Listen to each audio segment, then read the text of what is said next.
Hello, everyone, and welcome. Welcome to this event at Google, Talks at Google. It's really exciting to see all of you and everyone who's on the live stream. Welcome and hello. I'm excited about today's topic, which is on creativity and innovation. What is creativity? Well, creativity is no different than what we here at Google do every day, which is disrupt, forge new pathways, and ultimately help our users' lives improve. It's a constant way of being in our tech industry, and no matter what industry you're in, the question is, how do we stay connected to that creative force that exists? Well, that's what we're going to explore today. My name is Monica Walsh, and I'm a member of the Streams, Photos, and Sharing team here at Google. And one of the really cool things that I get to do here is work with tons of creative people. One of them is Bradley Horowitz, who happens to be my boss. In his early career, he was an innovator himself, starting his own startup company, which was quite successful. And he's a musician and also leads a lot of innovative products here at Google. I want to just take a minute and acknowledge and thank him because this event was his brainchild. So thank you, Bradley, for being our host today.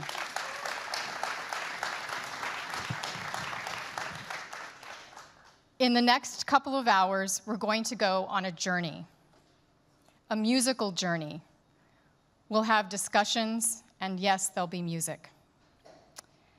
We're exploring the theme, Unlocking Creativity. And first, we're going to hear from composer and pianist Kenny Werner. We'll have a brief stand and stretch, and then we'll come back for a panel discussion.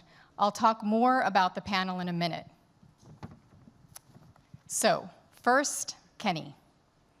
Kenny Werner is a world-class jazz pianist and composer. He's author of a book called Effortless Mastery, and the book helps artists break through plateaus in their creative process. He's a creative director at the Berklee School of Music in Boston, where he teaches his effortless mastery technique. I've had the pleasure of watching Kenny perform lots and lots of times, and his aptitude for improvisation is mind-blowing. So we're in for a big treat. With that, let's welcome to the stage Mr. Kenny Werner.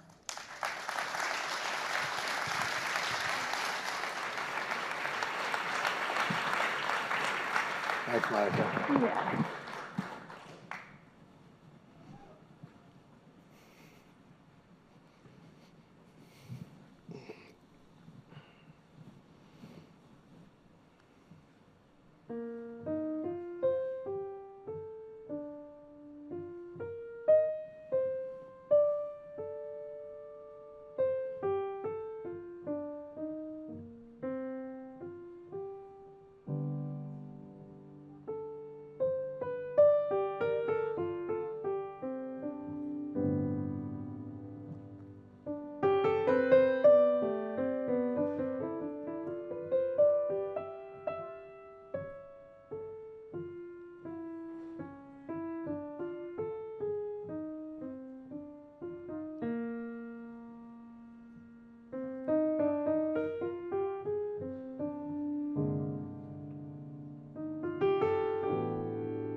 Thank you.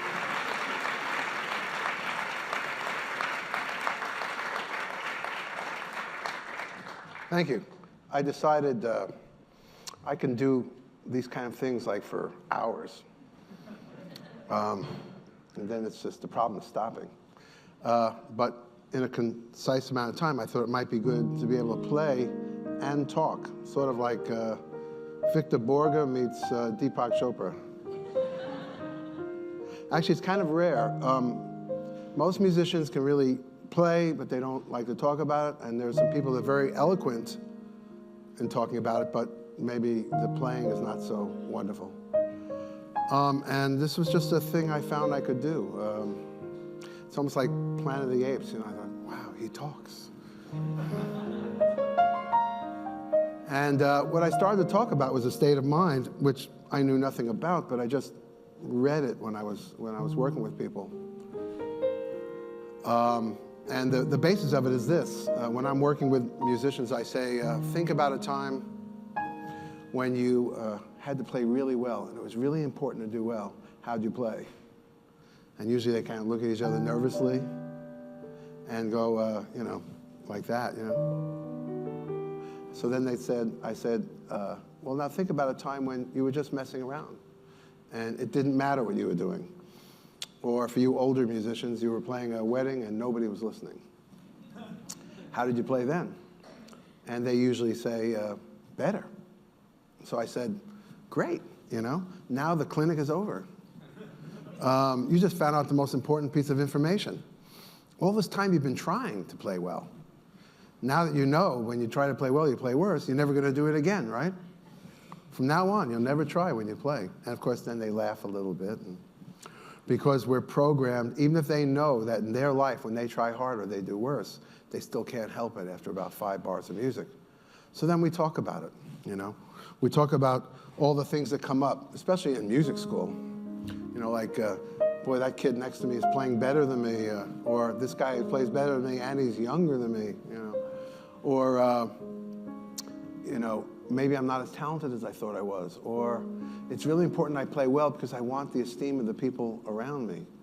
Whatever that is, the good news is that it's all in the realm of thoughts. And thoughts is where most of the problem is. So I discuss moving out of thoughts and into what I call the space. The space is sort of a non-denominational idea. You know, every religion has its own name for it. And in psychological circles, you know, superconscious mind. But basically, everybody knows this space. Everybody's had that experience in this space. I'll say to a musician, did you ever have a time you were playing and it was just happening and you were watching? And most musicians will say, yeah. And I say, and that was the best you ever played, right? And they say, yeah. In fact, you remember where you were and who you were playing with. That's how different that was from all the other times. And they go, yeah.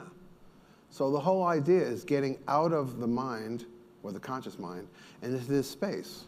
In the conscious mind, we have the problems with the past and the future. In the space, you're just in the moment. From the conscious mind, there's all sorts of criteria that you want to meet when you play. From the space, every note I play is the most beautiful sound I've ever heard. That's sort of the musical version of enlightenment, you know? Every sound I play is the most beautiful sound I've ever heard. Now, it could be easy if it was something like this, you know?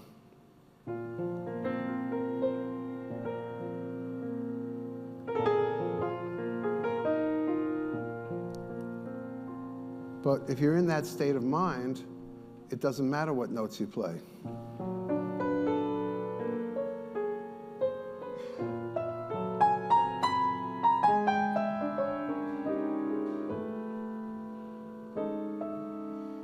Every note I play is the most beautiful sound I've ever heard.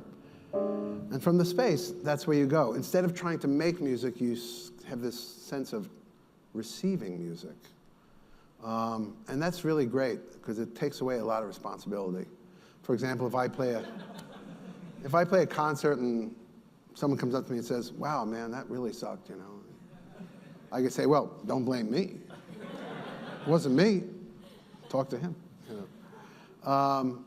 You You know, and I think everybody knows about this. You know, the question is how to employ it when it's time to perform. And first, can I give everybody just a little taste of what the space is? It's very easy to go there. If you would, shut your eyes.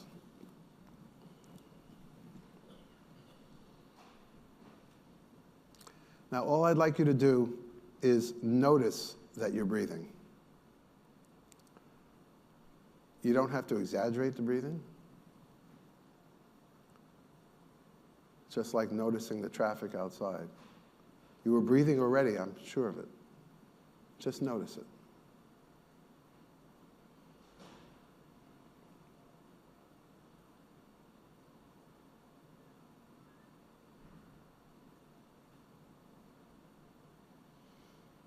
And if you have a thought, just notice that and just go back to your breathing. We're going to do this for just a little bit.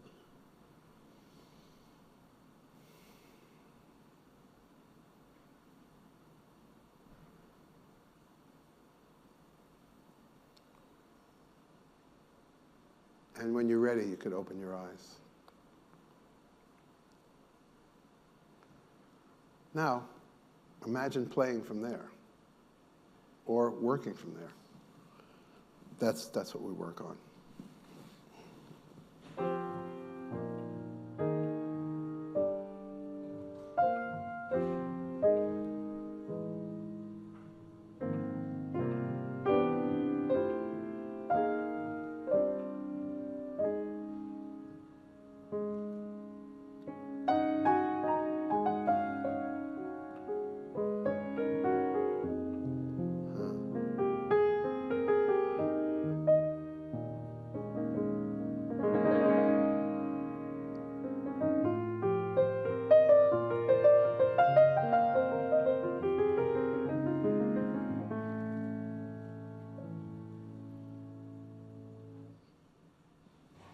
So just imagine that, doing your work from there, from the space. And that's what we work with students. Actually, what we start, I wrote this book in 1996, Effortless Mastery. And it was kind of a phenomenon because it was something I didn't care about and didn't really intend to do, you know, which is why probably it came out so natural, you know. What happens, I started teaching at the New School, New School in New York, someone called me and said, hey, you know, so-and-so didn't show up today. Would you want to take his course? And I said, well, I'm sorry, I'm not a teacher. You know, he says, well, he pays $150. I said, what time? You know, I mean, this is when, you know, I could use it. So I go in there, and it's a test. It's a midterm. I say, oh, great. I just have to sit here like a homeroom teacher for an hour and a half and then go upstairs and pick up my $150, you know? So they did it, and they're all leaving, and then the guy that asked me to come in and said, no, Kenny, I want you to show him some of your stuff. And he's asking them all back, you know. And I said, Arnie, if it was me, I'd want to get out of here. I just took a test. He said, no, show him some of your stuff. Show him some of your stuff. So I looked at the test, and the first question was, what is the first chord to Body and Soul? Do you all know that song? Or some of you know that song? It's one of the great jazz standards. So I said, well, all right, here's the first question. What's the first chord to Body and Soul? One of the guys raised his hand, E flat minor. I said, no, it's wrong. That happens to be right. Another guy said, A flat sus, because you could use it. No, wrong. They came at it a few ways. Finally, they were getting kind of angry. You know, I mean, the young musicians can be quite opinionated. And they're kind of yelling at me, you know, and I don't know exactly where I'm going, but I'm kind of enjoying that they're getting pissed off, you know. So they said, okay, you ready for the answer? Any chord could be the first chord of Body and Soul. And they all went, oh, that stuff. Oh, yeah, you must be a guy from the 70s, you know, yeah. I said, well, you know, let's try it. You know, guy said C major. Okay, I went C major, then I went cycle of fifths. I managed to get to the next chord. Another guy said B major. Or whatever they said, I managed to get it to the next chord or the chord after. And accidentally, it was probably the best harmony lesson they ever had, you know. So what happened after that is I was called to sub for everybody. It was a jazz school and real jazz musicians. And as with the tradition, at least somebody didn't show up every day. to teach. This is a great tradition.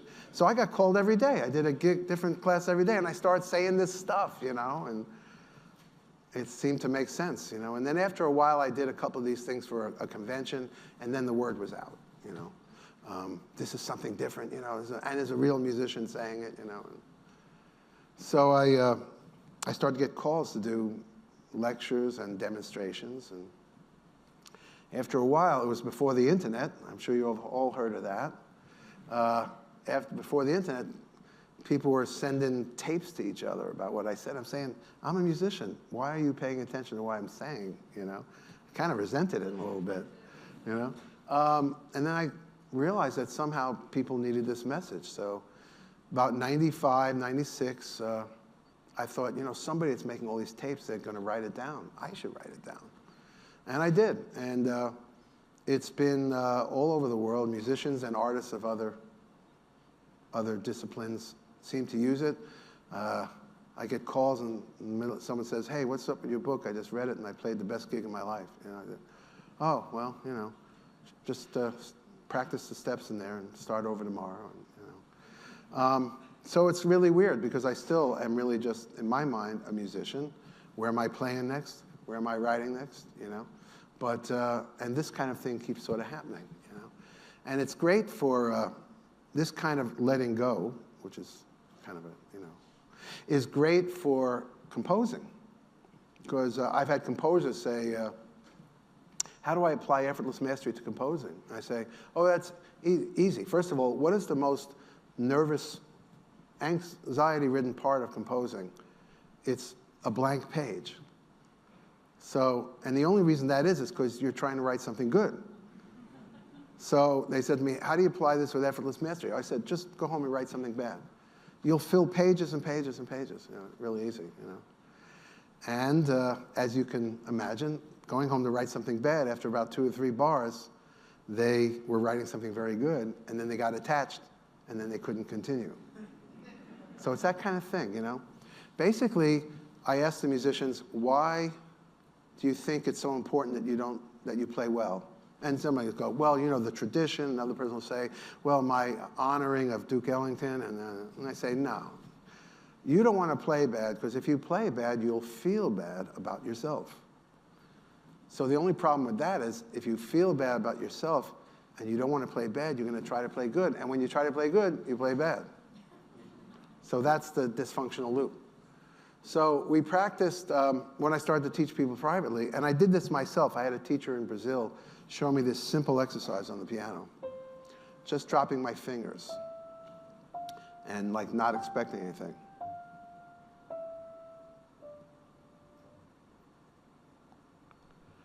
And he told me to just do that at the piano, right hand and left hand. And I was living with him down in Rio. I was there for 4 months. He said, don't do anything but that for 2 weeks. And I said, wow, 2 weeks? Oh, I don't think, I'll miss all this time that I should be practicing. Meanwhile, I wasn't practicing anyway. But suddenly I was afraid I would miss the time practicing. But I did it. I walked over to the piano and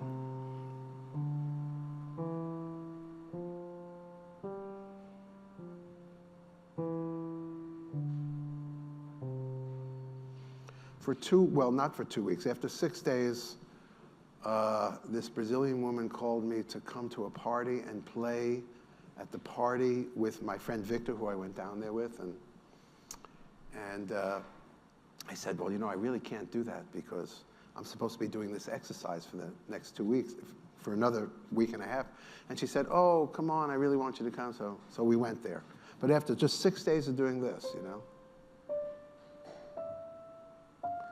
And I went there, and this was my epiphanal moment. I sat down, and we said, what are we going to play? So we said, well, let's play Autumn Leaves. And I put my hands down, I went like, what's happening? My hands were playing for me, and I was watching. And I was going like, and they played a lot better than I did. My hands really played a lot better than I did. Suddenly, and information was coming through that I had studied, but it never quite came through. Suddenly, instead of needing 13 notes to find 8 good ones, they were just coming out just exactly right. And my friend was looking at me going, what's happened? And I was like, I don't know. You know, this is like, I could have practiced for 8 hours a day and I wouldn't have had such a change. And so I went back to New York and I just practiced that for a long time. And then people sort of asked me, what are you doing? It looks like so relaxed what you're doing. And so it just kind of grew into, even Effortless Mastery wasn't exactly my term. I had written an article before that, and the editor labeled it Effortless Mastery. So when it was time to do the book, I thought, oh, maybe I'll call it Effortless Mastery. And so it's been great. And it's been quite a journey, and a lot of people have been helped. And then Berklee College of Music kind of took me up on it. And what I'm doing now is I'm the artistic director of the Effortless Mastery Institute at Berklee. And they're trying to do something about the fact that 90% of the people that go to music school get lost rather than get found. And they might have known themselves better before they went to music school. So the idea is they come in and we do some of these exercises, and there's other courses involved in it. But essentially, it's by getting into that space that we just sampled and then touching the instrument. That's the embellishment I did from the exercise my Brazilian friend showed me. So I'll just give you an example of that.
And there's a version of that on every instrument. So maybe I'll play something else, and then I'll ask you if you have any questions. That's the story, more or less.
Thank you.